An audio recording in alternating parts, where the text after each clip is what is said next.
tiempo para informarles que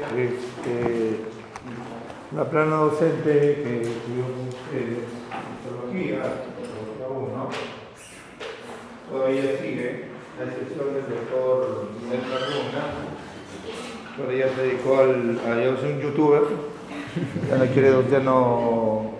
ya no hace docencia, y en su lugar ha llegado la doctora Raquel Cardeña, fuente que nos ha enseñado antes. Ustedes separan ontología, pero pues ha pasado a la tecnología.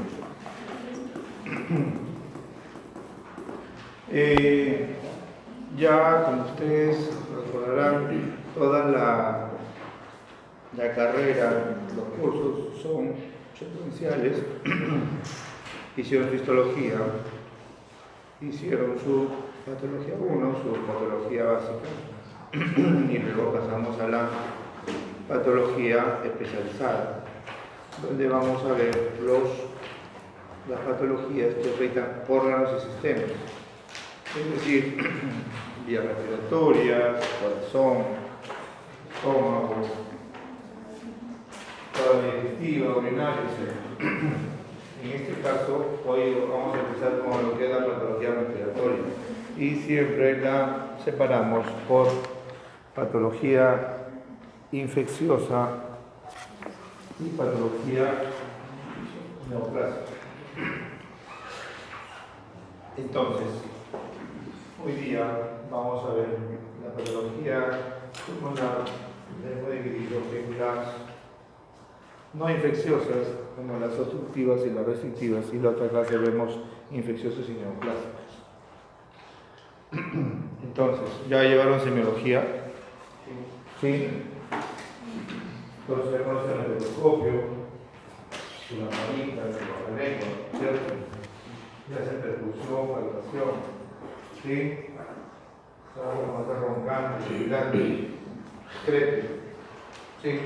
Es lo fundamental que tienen que saber ustedes para poder examinar a su paciente, que llega a su consulta por un motivo. ¿Cuál es el motivo que el paciente llega a hacer la consulta?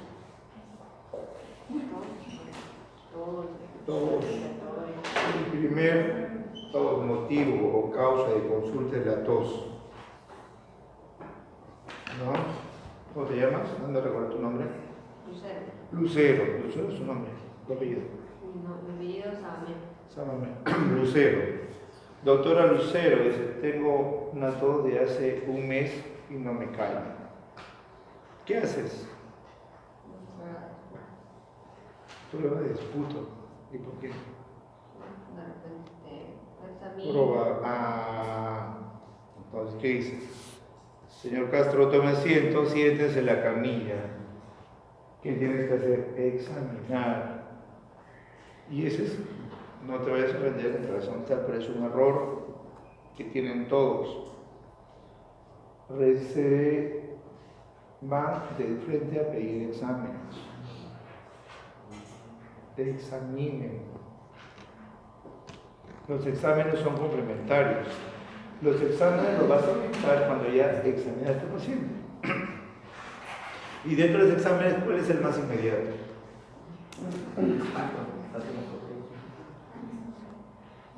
Porque, o sea, todo el que tiene todo le vas a pedir, te escucho. Yo no era A eso iba. A ver, ¿y por qué en qué caso pedirías esputo tú? ¿Qué vas a ver? Dime. ¿Has saber el paciente que has encontrado para pedir una prueba de esputo? Depende, si el paciente me dice que, por ejemplo, está en contacto con personas que tienen tuberculosis, podría ser para pedir una prueba de esputo. En todo caso, una radiografía clínica. Ya. ¿Y qué has encontrado sobre el examen?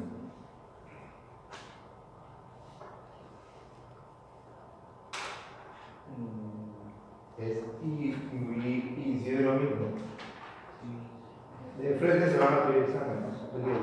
¿Qué crees haber encontrado para pedir el esputo ya? Porque te dijo ya, bueno. ¿Y si no te dice? Pero tú estás pensando en tuberculosis. De repente ¿Qué encontraste en el examen? hay audición, el sonido está volvido en ápices porque la tuberculosis generalmente se da en los ápices y puede que ya no esté pasando la articulación por el ápice. Entonces, tal ¿Qué vez otra cosa más puede el pasar? sonido está volvido ahí. En la clínica se puede encontrar. En el examen, ¿qué encontraste? Bueno, no necesariamente la tuberculosis es frecuentemente aplicable. Primaria central. Hemotisis. Hemotisis. Ya eso ya te hace pensar, ya. Porque también funciona neoplasia. ¿Qué harías ahí? ¿Qué harías? Y llega el paciente. ¿Qué haces? Placa. Después del examen se encuentra sibilantes, roncantes, crépitos, o abolición del sonido del ruido, no, o un mate. ¿Por qué? Ahorita no mate. Del pulmón.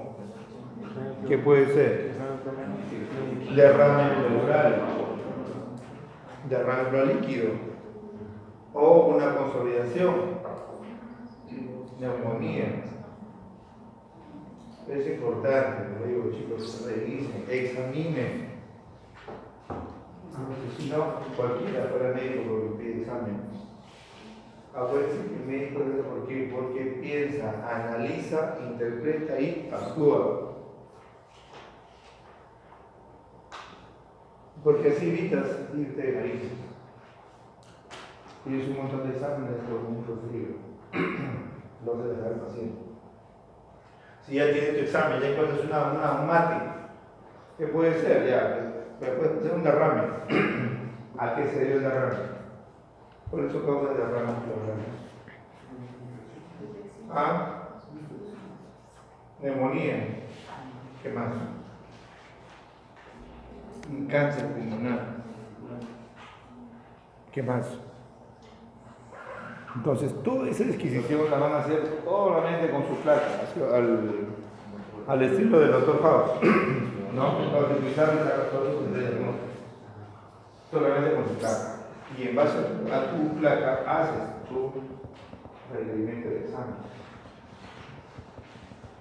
¿Qué más se emplea para evaluar pulmón? La espirometría, la función pulmonar, la capacidad vital, la reserva, etc.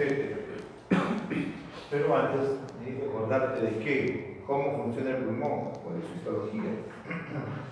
Desde la tráquea, sus divisiones bronquios, bronquiolos, hasta sus porciones terminales, que son los bronquiolo terminal, bronquiolo respiratorio y los acinos. El acino tiene sus alveolos, o sea, los grupos alosacos anterolares, ¿no? Y que histológicamente lo reconocemos porque son como pequeñas dilataciones con su tabique interalveolar, ¿no? Y el conducto alveolar, el bronquiolo respiratorio, tiene su epitelio respiratorio cúbico y el terminal ya tiene un epitelio cilíndrico, ¿no? Todo eso nos ayuda a reconocerlo. Estos son, ¿qué cosa? Los tabiques alveolares que dividen y separan a los alveolos. Esto es un pulmón normal. Esto es lo normal. Porque vamos a ver que la patología significa daño, alteración de la histología normal. Entonces, la patología pulmonar implica un grupo de enfermedades que se conocen como enfermedades obstructivas, restrictivas y vasculares. La teleplasia es un término que se emplea para definir a la expansión incompleta de los pulmones. Es decir, un pulmón insuflado de forma incompleta, o sea, no ha llegado a dilatarse completamente, ya sea por diversas causas, ¿no? Por ejemplo, la contracción se da, por ejemplo, cuando pasa esto, cuando hay traumatismo, un traumatismo pulso penetrante, ¿no? ¿Qué presión hay dentro del pulmón? Presión negativa, o sea, si punzas, entra aire y el pulmón se chupa. O por compresión cuando hay cosa, líquido. Neumotoras o un derrame pleural. Neumotoras. Entonces, ese pulmón pierde esa presión negativa o es comprimido. También se habla del término de daño alveolar difuso en el síndrome de dificultad respiratoria aguda. Aguda, ¿por qué? Porque es bruscamente, pero ese síndrome no es evolutivo. Hay un historial anterior. Eso significa que para que ocurra este síndrome tiene que haber ¿qué cosa? Un fondo infeccioso. Las citocinas de las bacterias generan ¿qué cosa? La atracción y proliferación de macrófagos. Y los macrófagos generan factores de crecimiento, factores de interleucina 8, interleucina 1, 8, que atraen más neutrófilos. ¿Y estos neutrófilos qué hacen? Generan leucotrienos, proteínas que terminan destruyendo a las células. ¿Cuál es la función? Este es un epitelio normal. ¿Cuál es la función de este tejido? ¿Cuál es la función de la intercambio gaseoso, ¿no? A través de la membrana alveolo-capilar. La sangre lleva oxígeno y en el pulmón se purifica y deja el CO2 y lleva oxígeno, ¿verdad? Cuando la sangre lleva el CO2, intercambia con el oxígeno del pulmón. Eso es lo normal. Pero en un alveolo donde ya no hay células o la inflamación genera fibrosis, ¿qué pasa? No hay. Si hay todavía una célula por ahí media viva, sí. Por eso esta vida ya no hay, porque no hay célula que intercambie. Por lo tanto, esto genera esa dificultad respiratoria, no puedo respirar, como intercambios, no hay intercambio. Y esto se ve histológicamente sí. ¿Qué reconocen? ¿O reconocen de alguna forma acá? ¿Esto se parece a esto? No. Entonces, todas las enfermedades generan daño en el tejido normal. Esto es patológico. ¿Qué reconocemos ahora? Con todo su conocimiento ya de patología, ¿qué reconocen? Lo principal, ¿qué cosa es esto? Infiltrado inflamatorio, hemorragia y fibrosis y necrosis. Es un pulmón dañado. Ya no respiras, ¿no? Así le pongas oxígeno al 100%. ¿Para qué? Si no hay intercambio. Y lo principal es la sepsis. Esto se produce en pacientes sépticos. Infecciones respiratorias. Sobre todo esto ocurre en pacientes hospitalizados, ¿no? Aquí un paciente que hace neumonía intrahospitalaria ya no sale. Primero porque, uno, que son pacientes adultos mayores, y dos, que las bacterias intrahospitalarias son multiresistentes, ¿no? Se dan imipenem, meropenem, todos los penems que hay igualitos, no lo suelen. Bien. Ahora, aquí también es una patología obstructiva, aquí donde aumenta la resistencia del flujo, es decir, el flujo de aire se le hace difícil entrar a las vías respiratorias, ya sea por obstrucción parcial de cualquier altura de la vía respiratoria, mientras que las restrictivas, ¿no? El pulmón ya no se expande. Por ejemplo, ¿no? ¿Qué es más fácil? ¿Inflar un globo o una pelota? ¿Qué es más fácil inflar con la boca? ¿Un globo o una pelota? Un globo. ¿Por qué no la pelota? Porque es difícil. ¿Por qué genera resistencia? ¿Ah? No, tiene que dar algo aquí, no tiene nada que ver. La pelota, es cierto, tiene un bladder o un globo por dentro, pero tiene un límite. ¿No? Si lo inflas a revienta.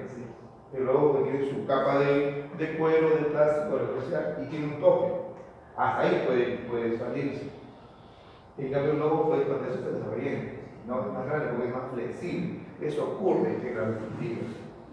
No hay restricción para expandirse. ¿Pero por qué hay restricción? Porque el acúmulo de patologías autoinflamatorias lleva ¿a qué? A la proliferación de fibroblastos. Y el fibroblastos genera fibrosis. Y por lo tanto, ese pulmón deja de funcionar, deja de cumplir con su función. Hay muchas causas de estas enfermedades obstructivas, ¿no? Y también de las restrictivas. En este caso, las obstructivas encontramos la bronquitis crónica, bronquiectasia, asma y enfisema. En todas ellas hay afectación de bronquios en las enfermedades y encimas. Pero ¿cuál es la diferencia entre estas y las restrictivas? Las obstructivas, hay algo que no deja pasar el aire o no deja salir el aire de la vía respiratoria. Y vemos que cada una tiene un daño característico. La bronquitis crónica, ¿qué pasa? ¿Cómo reconocen a un paciente con bronquitis crónica? Es un tosedor crónico. ¿Sí? ¿Qué más? ¿Estás expuesto al tabaco? Ah. ¿Qué más? ¿Estás expuesto al tabaco? Ya. Un fumador de los 15 años, ya tiene los 60 años con dos. ¿Sí? ¿Qué otra característica tiene ese paciente? Aparte de la tos. ¿Por qué tos? Hágame el chamorro le usa la tos. Así se la tos. ¿Por qué tos? ¿Qué es la tos? Es un fenómeno. Es un mecanismo reflejo, un mecanismo de defensa. Pero ¿y esa tos a qué se debe? Aparte de ser reflejo, ¿sí? Hay un factor, un agente irritante que ocasiona su reflejo. Esto lo ocasiona ¿quiénes? En este caso en el humo del tabaco, pero no solamente el humo del tabaco, sino el polvo, ¿no? Alérgenos, etc. Pero sí es cierto que en la bronquitis crónica hay un causante que origina una hipersecreción de moco. Por eso la tos, porque hay tanto moco que tienes que estar expectorando. ¿No? Porque la tos o el organismo percibe esa secreción que la tienes en los bronquios y que te ocasiona dificultad, entonces el reflejo de la tos para expectorar. ¿Y de qué valor es ese moco? ¿De qué valor es el moco en el paciente con bronquitis crónica? ¿Blanco o verde? Blanco. Verde ya es una secreción purulenta, o sea, hay una infección sobrecargada. En la bronquiectasia hay ruptura, daño del bronquio. En el asma también hay moco, pero se asocia el espasmo por estímulo de la musculatura lisa del bronquio. Y en el enfisema hay daño alveolar. Eso es lo fundamental de lo que vamos a ver. Entonces, enfisema y bronquitis crónica terminan en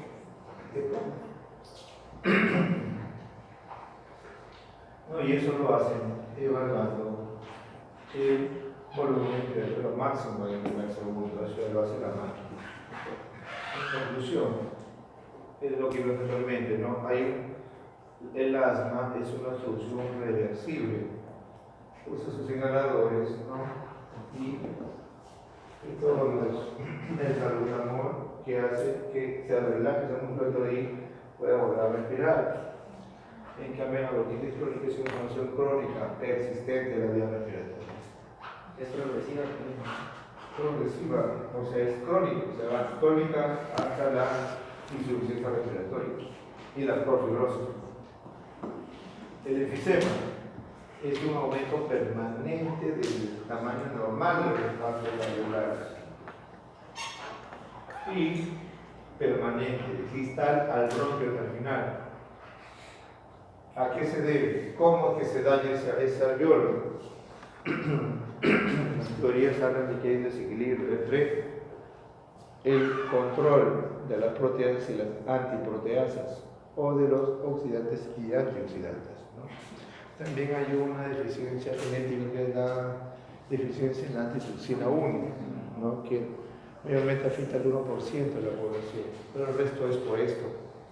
Igual, los agentes irritantes estimulan, este es el responsable de todo, como el tabaco, genera activación de macrófagos y estos generan interleucina 8, interleucina 1 que activan al neutrófilo y este produce enzimas que van a dañar la pared del alveolo, también generan daño de la célula y incremento del moco.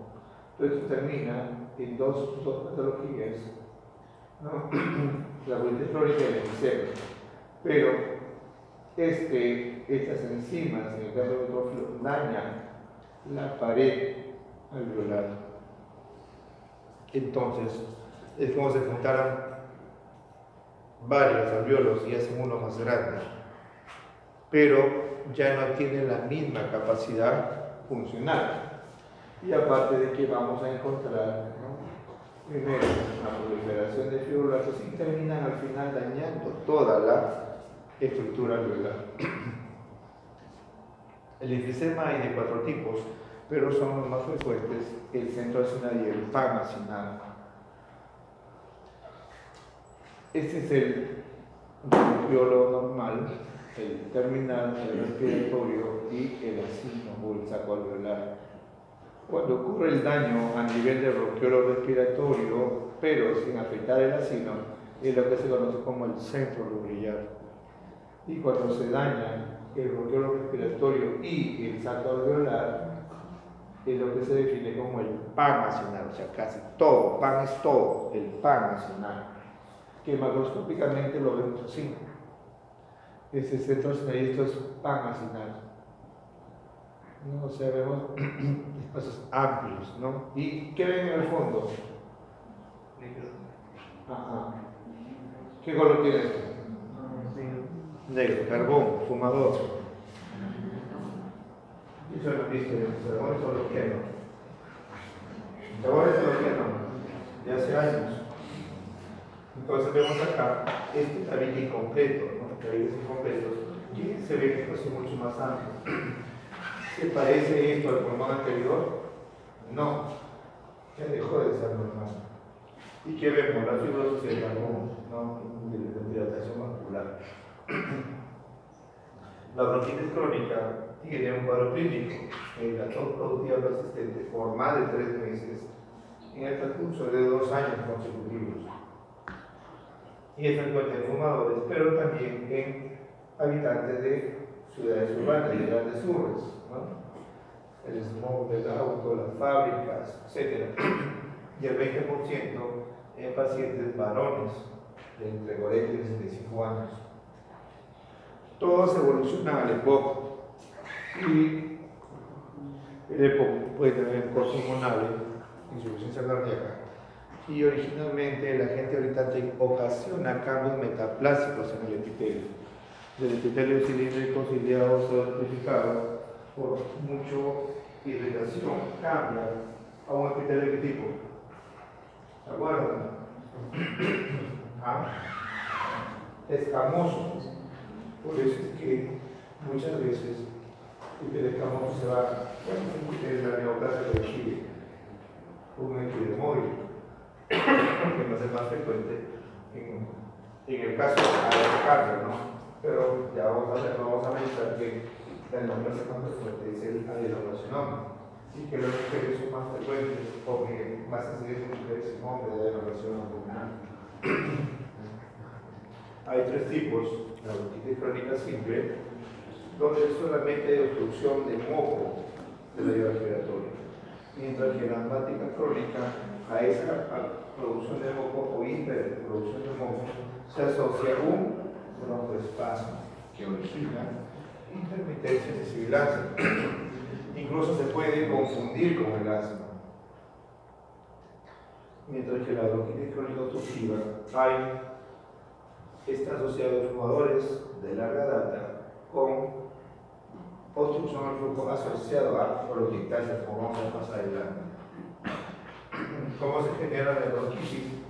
Es un agente irritante que induce hipertrofia de glándulas mucosas por aumento de células caliciformes. Hay una reacción inflamatoria crónica donde predomina el linfocito TCD8, macrófagos y neutrófilos, y esta hipersecreción lleva a la obstrucción por tapones del moco, la vía respiratoria. Además, asocia la tumefacción y la epidemia, el edema, aumento en el tamaño de la glándula secretora, por eso es que hay mucho moco, y hay un índice de Rey que nos permite identificar, ¿no?, o cuantificar esta bronquitis crónica. Pero esto no se puede hacer en vivo, porque hay que medir el grosor de toda la pared bronquial con el grosor de la capa mucosa, ¿no? Y eso no lo podemos hacer en vivo. Es decir, desde la letra A hasta la D dice el grosor de toda la pared bronquial, porque esto qué cosa es, el cartílago. Y desde la C hasta la D dice el espesor de la capa de glándulas mucosas. Eso debe dar 0,4. Si es mayor o menor, ya se define una bronquitis crónica, pero eso es ya por estudio neurológico, ya eso es una necropsia. Entonces, como les decía, todos los efectos se generan metaplasia. Estos puntitos azulitos son cambios metaplásicos en el epitelio respiratorio, son células calciformes que van a producir tanto moco que van a generar tapones, ¿no?, obliterando y originando fibrosis de todo este bronquio, que al final termina en fibrosis peribronquiolar con estenosis sin reducción de la luz y por lo tanto obstrucción de todas las vías respiratorias. El arma bronquial tiene un fondo atópico, alérgico, que se caracteriza por las sibilancias, la disnea y la tos también. Y se produce por una reacción de hipersensibilidad tardía, inmediata o también en fase tardía, que origina una triada obstructiva que se debe por inflamación crónica con eosinófilos, hipertrofia e hiperactivación musculares lisas, o sea, aumenta el tamaño de las fibras musculares lisas y por lo tanto también están hiperactivas, o sea, cualquier estímulo la hace que se contraigan y reduce todo el espasmo, que es el tercer elemento de este triada. Entonces, tenemos la secreción bronquial que obstruye la vía, el proceso inflamatorio y la broncoconstricción que dificulta más el paciente asmático. ¿Qué es lo que ¿cuál es la dificultad del paciente asmático? Tomar o sacar aire. ¿Ah?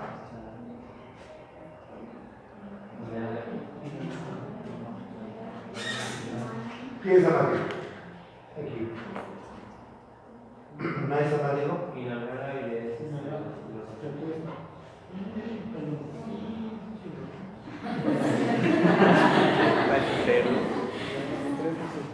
exhalar. El paciente asmático toma fácilmente el aire y no lo puedes.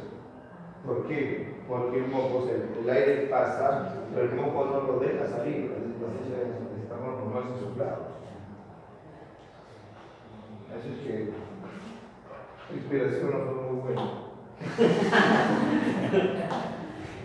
Como le dije, hay un fondo atópico, los alumnos ambientales, los maregnos, el ácaro, el polvo, hace que se active el siempre, sobre todo el glutageno verdoso, que se genera toda una generación de citocinas que generan o una derrota atópica o una no atópica.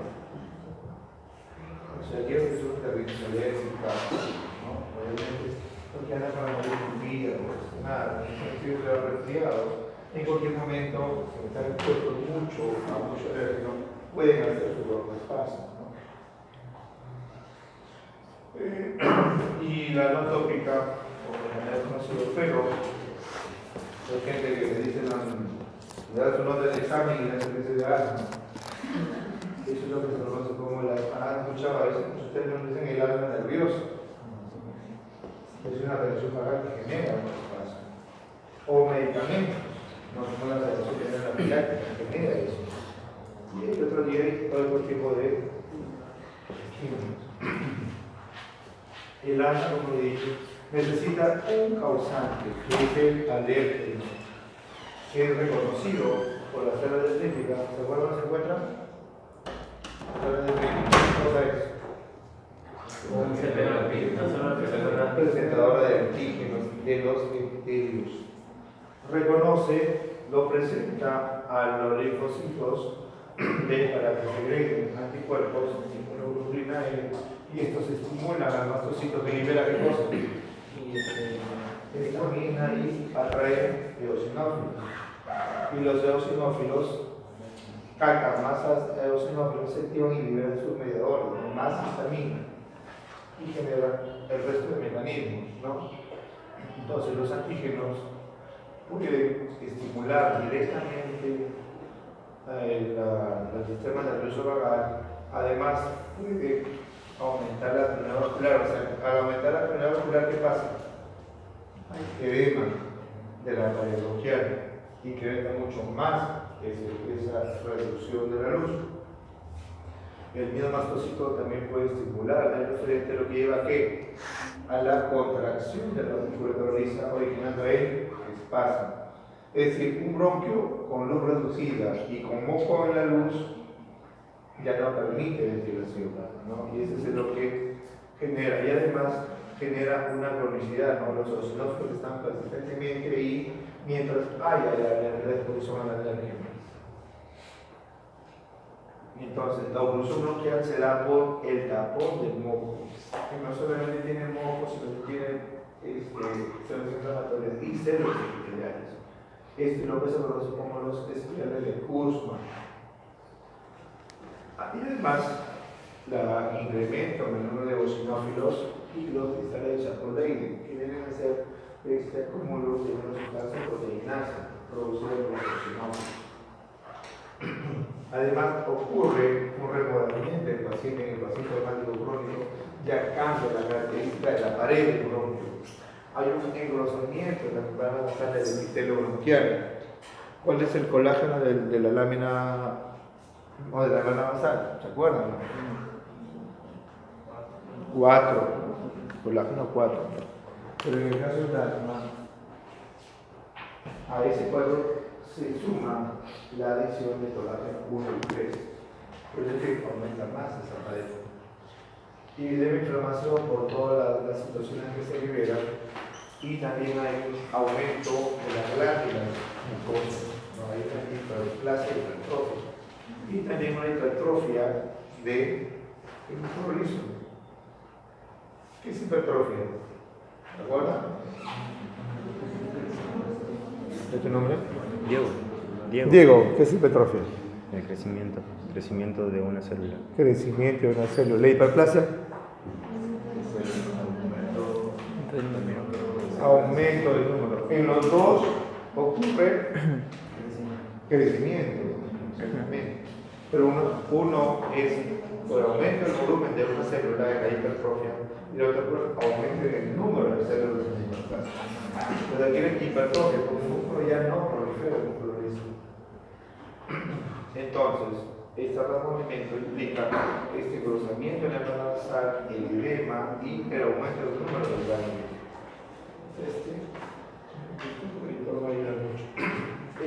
es un corte.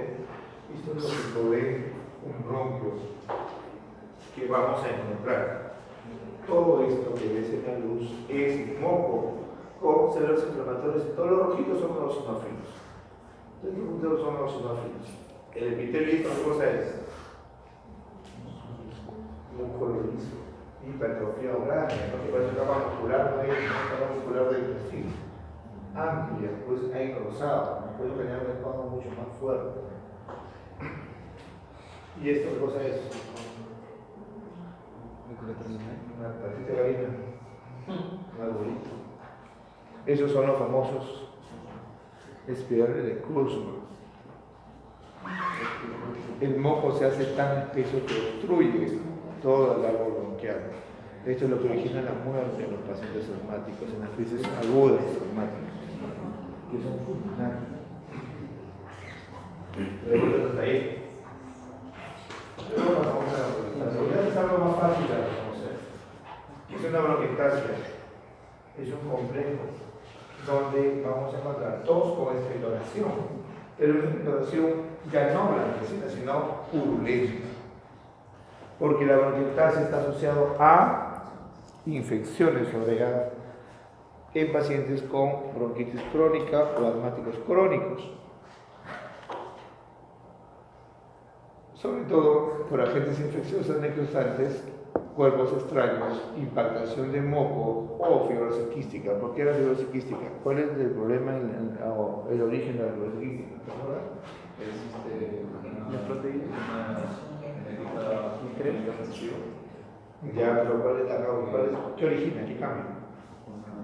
bueno, codifica más proteína de cloro. ¿Qué hace? Ya, ¿qué más? Proyecto problema de fondo. Hay alteración de los vidrios. Entonces, esos vidrios ya no pueden arrastrar el moco para después del muro. Y muchas veces sobre ese moco se agrega una bacteria y peso de problema. Y ocasiona dilataciones permanentes tanto de bronquios y bronquiolos y destrucción del músculo y del tejido conectivo. En general son dos procesos cruciales: obstrucción más infección crónica persistente, que terminan con el debilitamiento y dilatación bronquial. Macroscópicamente se ven afectados los lóbulos inferiores, bronquios y bronquioles distales, y las vías respiratorias se dilatan hasta 4 veces su diámetro.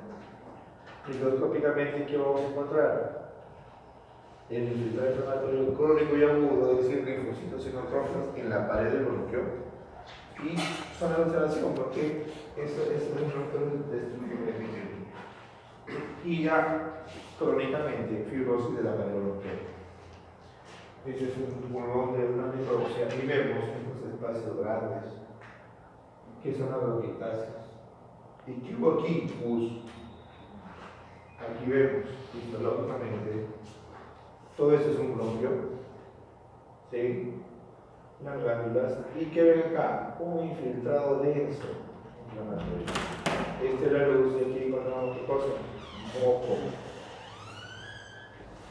Moco y pus. Y aquí vamos a ver como vamos a ver el microscopio, vamos a ver qué cosa. ¿Cuál es la parecida de la pus? ¿Qué célula es la parecida de la pus? A los neutrófilos. Los neutrófilos se llaman la pus, no es acceso. Muy bien. Luego pasamos a las neuropatías restrictivas. Con las restrictivas tenían donde que ocasionaban la limitación en la expansión del pulmón, ¿sí? Entonces, donde se limita la expansión pulmonar y pueden deberse a dos causas generales. Aquí hay trastornos en la pared torácica o a neumopatías intersticiales. Dice neumopatías, no lo ¿Cuáles son estos trastornos de la pared torácica? La obesidad, es tanto que el estómago termina en medicina y ya no deja expandirse, ¿no?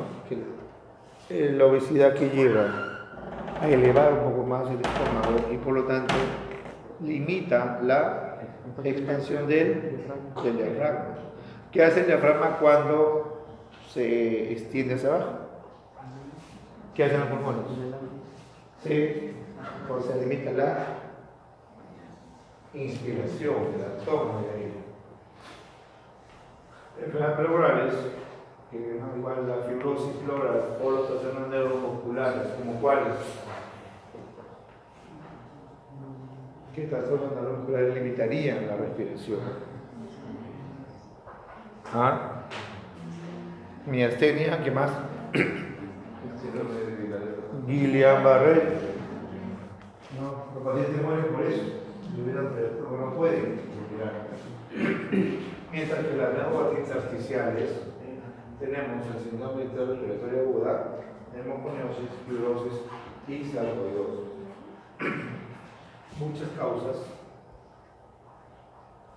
En el caso de la fibrosis idiopática se debe a ciclos repetidos de lesión pulmonar aguda, o sea, alveolitis a repetición, que origina cicatrización por estímulo y activación de los macrófagos, que tienen la misma secuencia: interleucinas 1, 8, factor tumoral, activación de ocitos neutrófilos, generan sus enzimas y lesionan a la célula epitelial, que es el neumocito 1 y el neumocito 2. ¿Qué hacen?